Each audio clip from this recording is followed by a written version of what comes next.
Hi, welcome back to the Magic the Gathering Arena. My name is Joseph, and if you're new to the channel, I go by the name of Raging Jace. Yan, may bago na tayong video. So this time, pag-usapan natin yung limited format. Marami sa atin naglalaro ng Magic the Gathering Arena. Puro standard lang. So, kumokopya lang doon sa mga deck, kung ano yung mga magagandang mga top decks, kinoko-copy paste na lang. Tapos, ayan, hopefully iipon sila ng mga deck para doon kung may ilang copies. Yan. Pero, yan, puro naglalaro lang ng standard. Pero meron tayong isa pang mode ng paglalaro sa Magic the Gathering na usually ini-skip ng mga tao, karamihan ng tao. Yung limited. So, limited, maganda rin to, napaka-exciting. Yung iba sa atin kasi medyo natatakot kasi magbaano ka ng babayad ka ng 5,000 gold or kaya 750 na gem or 1,500 na gem. Pero napaka-fulfilling niya pagka nanalo ka, tapos nabalik mo pa yung panalo mo. Parang na marami ka pang panalo saka naka 7 ano ka. So magbibigay lang ako ng mga tips kung paano lumakas yung loob natin sa paglalaro ng limited. So dito bibigyan ko kayo ng tips. Dito ako pumupunta sa website na to, etherhub.com. So dito makikita mo yung sa tab na to, tingnan niyo lang yung yung limited metagame. Dito sa metagame, tas dito tingin lang kayo dito sa limited metagame. Yan. Tapos, dito, yung mga, kunyari, ang limited ngayon is yung LCI or Lost Caverns of Iskalan. So, kiklik nyo lang yan. Ayan. Tapos, pero ang pinaka-unang-una ko talagang tinitingnan, okay, is yung mga nananalo. MTGA winners, katulad dito. 7 wins, 2 losses, 7 wins, 2 losses, 7 wins, 1 losses. Yan yung mga nagpe-perfect anong tawag dito? Sa limited. Okay? So subukan natin tumingin sa isang sa isang Premier Draft Loss of Ixalan dito sa November 30th. O dito na lang sa December 1. 7 wins siya, isang loss lang. Okay? Natin to. Alright. So ito daw yung na-draft niyang deck. Okay. So makikita nyo guys, syempre since magsisimula ka pala ng limited, so dito mas magandang tumingin. Ah kung ano yung mga pinipili niyang mga cards, kung ano yung pinapasok niyang deck. Alright. So ngayon, ang ginawa niya is red green. Red green. So dinosaur, may pagka dinosaur siya, na may halong red. Okay? Okay, so nagbuo siya ng dinosaur. So ang kagandahan nito guys, pag nakikita nyo to, ito katulad nito, tatandaan nyo yung mga itsura nito, ito yung mga kadalasang pinipili. Yan, katulad yan. Tatandaan nyo guys, yan, yan pinipili pala pag sa dinosaur. Ito, yung Axe Jaw. Ito malakas nga rin talaga to eh. Ang technique lang kasi ng limited kasi pipiliin mo yung mga best cards. Bomba, best cards sa format. Ayan, katulad nito, pinili niya. Ito, tutukas. Ayan.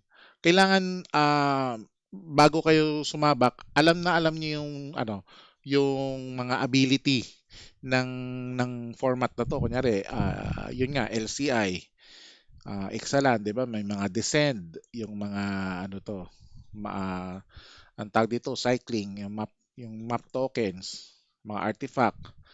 Kaya kadalasan dito sa LCI is mga agro decks sa malalaking creature. Yan, itong ginawa niya, kaya nag 7 wins lang at tapos isa lang yung loss. Ito lang yung mga pinili niya. So nakakuha siya ng dalawang kin caller, tapos dalawang axe jaw. Tandaan nyo rin yung mga itsura kasi malaking bagay ito guys para ma-familiarize mo yung mga cards na pinipili. Tapos malalaman nyo rin yung mga pinipili nyong mga basura. Kunyari, ay basura pala to. Dapat hindi ko pala pinili, di ba? Mas pinili ko pa yung ibang cards. Yun na lang yun eh. Kaya nga drafting eh. You choose the cards, the best cards lagi. Every pack. Ayan. Yan. Titingnan nyo lang yan guys. O yan o. Malalaman nyo. Saka ang kagandahan dito ng e-draft, pinapakita yung picture agad. I-scroll mo lang. O yan, malalaman mo to. Ito pala yan. Ayan. O. Tapos, hindi lang yun guys. Ito, yung mga usual instant sorcery. So, red-green siya. So, ito yung mga nakukuha niya. Abrade, Glim Score. Ay, pinili pala niya to. Siyempre, sa palagi mo pangit, ito pero pinili niya to. So, ibig sabihin, nagagamit niya sa deck niya. So, ito, Sahili Lattice. Okay. So, Dreadmore's Ire. Yan. So, ilan lang yung sorcery niya. So, 19 yung creature. So, malalaman nyo rin paano mag-build ng ano. Kung creature deck siya. So, 5 lang yung ano niya. Ilan lang yung removal. Puro creature. So, may first turn siya. Ito, Lore Keeper. Second turn niya. Ito. Pero, kadalasan, puro third turn na siya. Oh. Third turn. Fourth turn. Ito, may cycling. Plain cycle. Forest cycling. Yan. Okay. So, nanalo siya guys. Binulang niya red. Tapos isa pang kagandahan nito guys, yung draft overview. Siba pag magda-draft kayo, dito, yan, ito yung mga nauuna niyang pinipick. Kunyari, draft overview. Kunyari, dito guys, ito pang isa pang tips ito na ibibigay ko sa ito. Ayan, kung paano siya mag-draft. Dito rin pinapakita sa na to. Ayan, pack 1, pick 1. So, first pick niya is Malamet Warscribe. Although, pinili niya, makikita nyo guys, paano siya mag-draft. So, first, kasi yung rare niya, hindi niya pinili kasi malaki casting cost siguro. Ito, wala rin. Hindi niya mapili. Kasi, ayan. Hindi. Mamaya muna tayo dyan. Yan di ba? Sa decks, kung paano sila gumawa ng deck. At least may idea kayo. Punta muna tayo dito sa iba pang decks. Para, ayan. Magsasawa kayo guys dito. Kunyari, mga 7 wins ito. Katulad dito. 7 wins rin. Premier draft. Okay. O, yan. Ito naman is white, black or Orzhov type. Okay. Ayan. Pinili niya itong mga cards na to. So, dead weight. So, ilan yung creature niya? 12. Pero marami siyang mga pamatay ito. Matindi yung pamatay nito. 2. Tapos, break. Clay-fired bricks. Tighting blade. Removal rin to. Marami siyang removal guys. Oh. Tapos ito, dalawang ganito. One life. Visage of the Dread. Join the Dread. Ayan. So, yung mga cards na parang na-feel mo na mahina, malakas pala. Kasi ginagamit eh. Ito. Etong card na to, hindi ko yan pinapansin. Malakas pa. Ito pala yung ginagamit sa Sacrifice. Okay. Guys, so marami kayong idea makakuha sa kanila. Paano sila gumawa ng card. Ayan o. So, ano yan? Orzhov Sacrifice ito. Ito, may sacrifice outlet. Alltech. Ayan, may token. Nagge-generate ng token. May Amalia pa. Okay. Lurker Bat. Gnome. Pito. Okay. Alright. Yan lang guys. So, tingin-tin lang kayo lagi dito. Saka isa pa, mga sa limited ratings. Kunyari, wala kayong idea sa mga cards ng Lost Covers Ixalan. Punta lang kayo dito sa limited ratings. Tapos yan. Nandito na lahat. Ito, kunyari, 5. Absolute best you can get. So, 5 over 5 siya. 4.5. Siyempre, yung mga playables kasi ito, mga 3 pataas yung kadalasan. Ayan. So, yung mga, syempre, yung mga 0, not playable. Mga 1 at 1.5, 2, yan. Yung 2 pababa, yan. O kaya 2.5 pababa, hindi yan. So, at least pag magda-draft po kayo, dapat mga 3 pataas. Okay? So, katulad dito, yung mga cards sa white, yan. Malalaman natin kung anong rating.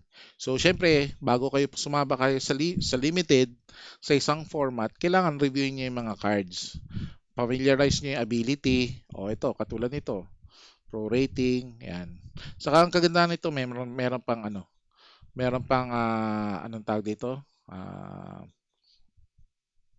May mga comments pa, di ba? Kunyari ayaw niyo ng white, click niyo lang ito. Ayan, may blue. Ayan, may halo-halo, blue black, yung ganyan.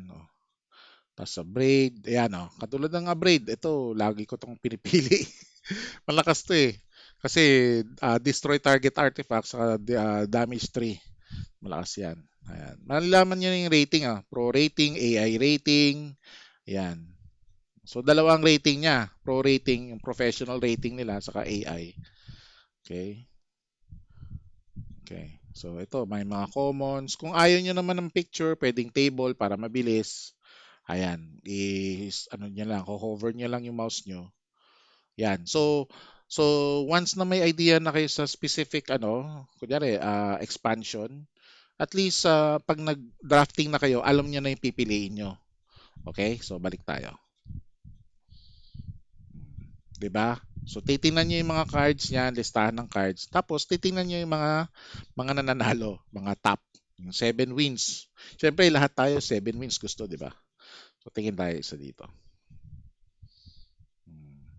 Katulad nito, red, green, yan, mga red green. Dinosaur type, 'di ba? So nagsa 7 wins. Siyempre kakatingin nyo, malalaman nyo kung ano yung mga magagandang deck na nagsa 7 wins. At ito palang green pala to. So malalaman natin na green yung nagbibigay ng ito masakit itong removal na to. Final strike, masakit ito. Guys, napakaganda ng removal na to. Ayan. So 14 deck, ayan, may pa siya, upgrade. Masakit pala. So malalaman nyo. Saka isa pa, ito pa, paano sila kunyari, pag wala talagang kay idea mag-limited, ito lang, dito lang kayo tumingin. Kasi may mga pick 1 yan pack 1, pick 1. Kunyari, ito. So, syempre lalabas yun. Mamimili ka kung ano yung gusto nyo. So, ito, syempre, pinili niya tong ito, rare, di ba? Rare. Syempre, pack 1, pick 1, pinili niya yung rare. 3 to cast 6-6. So inisip niya. Tapos sa pack 1, pick 2, ito pala yung pinili niya. Sa bagay, kung titingnan lang, dito na ako kasi rare tapos dinosaur pa 6-6, masakit 'to, di ba? Ito maganda rin to, crewmate pero pinili ko na yung rare. So pack 1, pick 2, siya ng nag-follow up agad siya ng removal. So hindi niya to pinansin, yung green. Splunking, hindi niya pinansin. Ayan. So hindi niya pinansin to. Twists and turns. Hindi niya pinansin to. So removal agad siya. Nakita niya agad tong strike. Kinuha niya agad yung removal. Kasi napakaganda nga tong removal na to. 3 to cast. Pack 1, pick 3. Ayan. So, ito na yung mga lumabas sa kanya. So, malamang naghahanap siya ng green. Green dito kasi dalawang green na yung pinili niya. Pinili niya ito. Volatile Wonderleaf. So, compared sa iba, which is defossilized, maganda rin naman. Pero ito, pinili niya kasi low cost mana, 2-2, tapos nagbibigay pa siya ng discard a card, draw a card. So maganda rin naman talaga compared dito sa defossilized. Okay. Pero sa akin dito eh. Kasi uncommon to eh. Tandaan nyo guys yung mga uncommon bira mo makita yun. Lalo, ito, babalik rin naman to sa'yo eh. Ako siguro pipiliin ko yung defossilize. Pero sa kanya, diskarte niya yun, di ba? So, diniskarte niya ng grid. Tapos, pack 1, pick 4. Yan. Pinili niya na to. So, ito maganda talaga to. Nag-explore. So, nag-ano na siya ng parang green na siya, di ba? Hmm. Tapos ito, sinunod na ito. So, yan. So, guys, sa itong ano na to, elements lang nito, matututo na kayong mag-limited. As long as ano kayo, aware kayo dun sa sa ang tawag dito, aware kayo sa format, aware niyo sa ability, kaya-kaya niyo mag 7. So, aralin niyo lang lagi bago kayo limited. Aralin niyo lagi. Punta muna kayo dito sa Either Hub bago kayo sumabak. Okay? Alright. Yun lang naman yung tips, guys. At next future videos mag-ano rin tayo, magli-limited, okay? Alright, hanggang dito na lang guys. So salamat sa pakikinig and see you in the next video. Bye for now.